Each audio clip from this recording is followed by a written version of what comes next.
Imigrantes são pessoas que vêm aqui, eles sabem que eu estou indo porque eu quero trabalhar, ou seja, quero estudar. Mas o refugiado é uma pessoa que sai para salvar as suas vidas. Meu nome é Alphonse Niembo, sou da República Democrática do Congo. O país está vivendo numa situação totalmente complicada porque depois da primeira ditadura de 32 anos, hoje tem uma nova ditadura e um ditador está lá quase 20 anos. E isso gera conflitos, gera guerras, gera muitas coisas. Hoje tem crianças que já deixaram suas próprias famílias, tem crianças soldados, tem crianças que estão trabalhando nas minas, tem crianças que não conseguem se escolarizar. Então isso está atrapalhando até o futuro do Congo. As minhas memórias da infância, eu gostava muito de ficar com os meus amigos, irmãos também, mesmo com a pobreza, ou seja, com falta de conforto em casa, pelo menos ficávamos felizes nesse ambiente junto, brincando, conversando. Isso para mim era muito, muito importante. Na África, família é tudo. Eu posso fazer qualquer coisa para minha família. Então, já deixando-me separando com os meus pais, isso era uma mudança significativa na minha vida. Era uma coisa que eu nunca teve como experiência antes.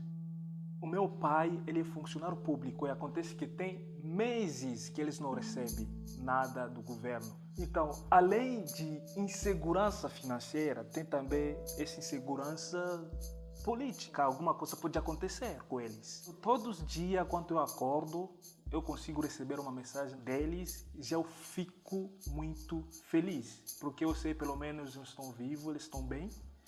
Mas eu estou muito preocupado todos os dias, porque eu não sei o que vai acontecer amanhã. Eu nasci numa família de 9 irmãos. Quando eu saí, a minha mãe chorava sempre. Não é fácil, é muito difícil, especialmente quando você sai no seu país e você vai aonde você não tem nenhuma expectativa, você não sabe o que vai acontecer lá, você não tem nenhuma ideia. Eu vivi a guerra, eu sei como que é a guerra. Quando teve a primeira guerra, eu parei de estudar mais ou menos 2 anos. Porque não tinha como estudar, não tinha faculdade, ninguém ia dar aula. E a gente fala de infância roubada. Então você não conseguia estudar porque a situação não permite. Então eu tinha que sair nessa cidade onde tinha uma guerra constante, assim, e ir morar numa cidade onde não é tão assim, não é tão intenso. É assim como conseguir fazer uma faculdade lá. Como jornalista, sempre lá no campus das faculdades, eu sensibilizava as pessoas, falar sobre o país, a gente tem que mudar isso, entendeu? Estava sensibilizando estudantes para ir nas ruas, protesto, manifestação. Começaram a perseguir, não só eu, mas outros estudantes também que estavam fazendo a mesma coisa. Eu não fui capturado, mas eu vi muitos amigos, colegas que foram sequestrados, até outros que foram mortos. Até hoje eu não sei aonde eles estão. Mas eu consegui pelo menos escapar nisso e ficar num outro país que é vizinho nosso, que é Tanzânia. Consegui entrar nessa ONG que estava ajudando as pessoas para sair na África, as pessoas que têm potencial de crescer. É assim como eles me ajudaram para vir até aqui no Brasil. E você vai recomeçar lá uma vida nova também, pelo menos sair desse perigo, porque percebemos que dá para você um dia pensar como mudar a situação do seu país. Estou aqui no Brasil há 5 anos. Eu nunca cheguei no país onde a miscigenação é tão forte assim. Primeiramente era uma impressão muito boa, eu me senti um pouco aliviado vendo isso. Mas depois, 1 mês, 2 meses, com a dificuldade de falar português, isso eu fiquei totalmente fora da vida aqui no Brasil, eu me senti sozinho. Você senta no transporte público, senta em qualquer lugar, você sente que cada um na sua e você fica lá com medo, será que estou seguro aqui? O que eles estão pensando de mim? Então, essa insegurança também atrapalhava no início. Eu senti medo quando eu estava fazendo faculdade, porque eu cheguei num momento eu ia desistir, quase desistir da faculdade, porque eu não tinha como continuar, não tinha condição até de pagar aluguel, assim, coisas bem básicas, até para me alimentar bem, porque eu era muito estresse.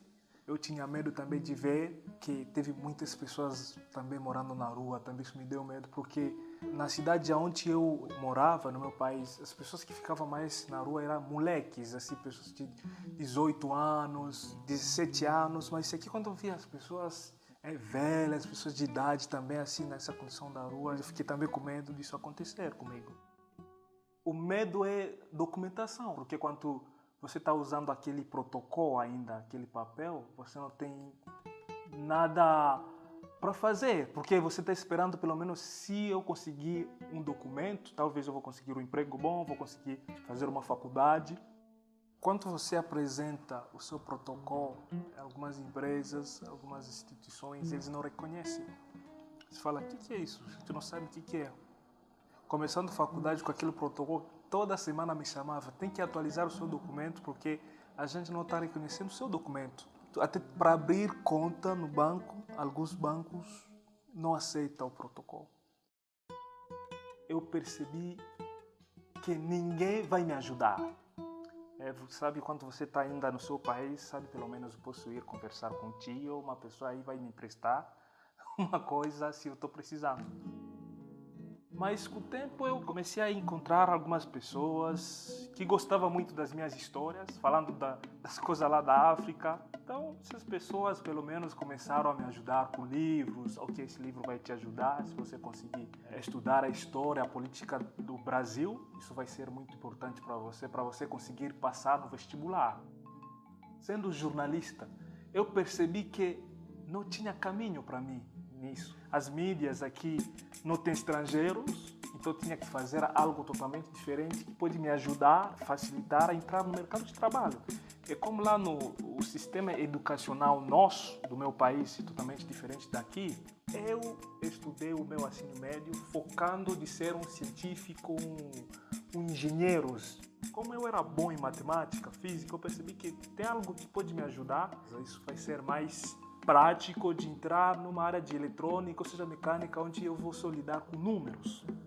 E assim como eu comecei a fazer lá um Senai de auxiliar eletrônico, eu gostei muito de fazer esse curso, decidi que vou fazer o vestibular. Quando eu terminei aquele cursinho lá, eu percebi acho que eu consigo fazer mecatrônica agora, porque na época era assim, um curso muito bom, o mercado de trabalho estava precisando bastante. Quando eu fiz o primeiro teste, a prova, eu não consegui passar no primeiro, mas se eu não desisti, eu comecei a estudar de novo, e assim como eu consegui entrar na faculdade, eu passei na prova. Quando eu terminei a minha faculdade, comecei a trabalhar, eu encontrei pessoas que me ajudaram. Foi com o tempo que eu consegui entrar em contato com muitas pessoas. E hoje já entrei em contato com várias pessoas, políticas, empresários aqui no Brasil. Então isso me ajudou bastante, especificamente falando dessas coisas de imigração.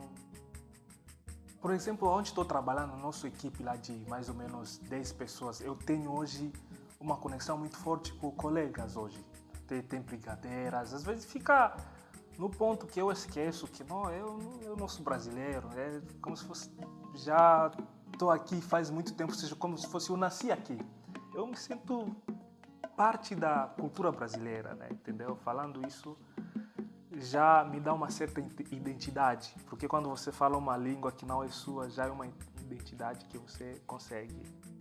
O que me fascina muito aqui no Brasil é música, primeiramente, né? Música, eu percebi que quando tem música, muitas pessoas se unem, muitas pessoas ficam felizes, né? Que é uma coisa muito importante até para o próprio africano. Então, uma coisa que me fascina bastante, evento também com essa miscigenação, pelo menos as pessoas vivem juntos, essa miscigenação tão forte, japonês, chinês, qualquer pessoa aqui no Brasil ele consegue viver. Isso também me fascina bastante. Eu acho essa riqueza cultural é extremamente importante. Essa diversidade que tem aqui é extremamente importante e incrível. O bom é que a gente está aqui fora de atrocidades, fora de guerras, dá para salvar a vida e ter uma esperança de começar uma vida nova e esperar algo bom para frente. Agora, com o meu trabalho, os meus amigos, já estou me sentindo, sim, que acho que era o meu destino de viver aqui no Brasil.